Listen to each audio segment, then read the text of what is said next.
Robert Fife, thanks very much, sir. You're welcome. Now joining us with more on this case and the compensation packages is Nihad Awad. He is the Executive Director of the Council on American-Islamic Relations, and this is the largest civil liberties group in the United States. Sir, I take it that this case has been of considerable interest for you.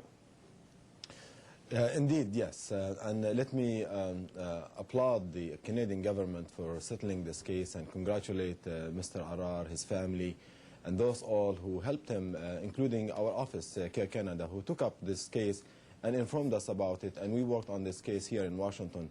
And since we have been observing and monitoring this case, and we have waited for years to see this day come through, and I'm glad to see that today, Friday, a settlement has been announced. Mr. Arar has been vindicated by the Canadian government, and I hope that he will take this as a chapter in the past and move on with his life and his kids. Meanwhile, Mr. Arar is still on a no-fly list in the United States. Sir, do you think that's going to change? Well, we hope so, but Maher Arar is not the only one. We have many Maher Arars who have not been allowed to come to the United States. Prestigious scholars like Professor Tariq Ramadan, Cat Stevens, the former pop singer from Britain, Yusuf Islam. Unjustly, we believe that they have been barred from coming to the United States, and there are many even U.S. citizens who are on the watch list and even on the no-fly list.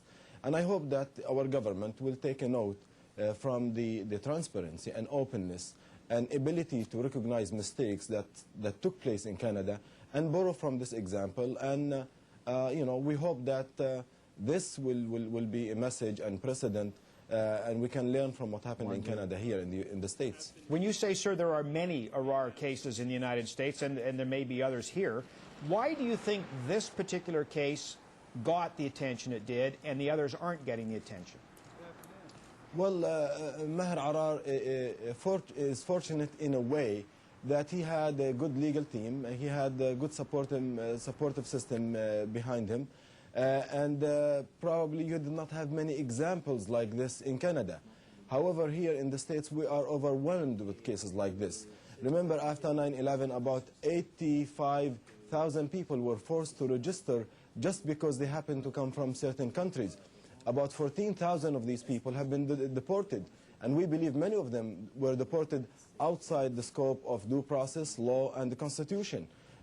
And no matter how much resources we have, we do not have the ability to make sure that these cases are known, are fought. But still, we're hoping, by seeing this case coming to conclusion in Canada, that will energize many people, but most importantly, the government in the States to review, reassess its policies, the way it views some Muslim activists and some regular Muslims, and cut down on this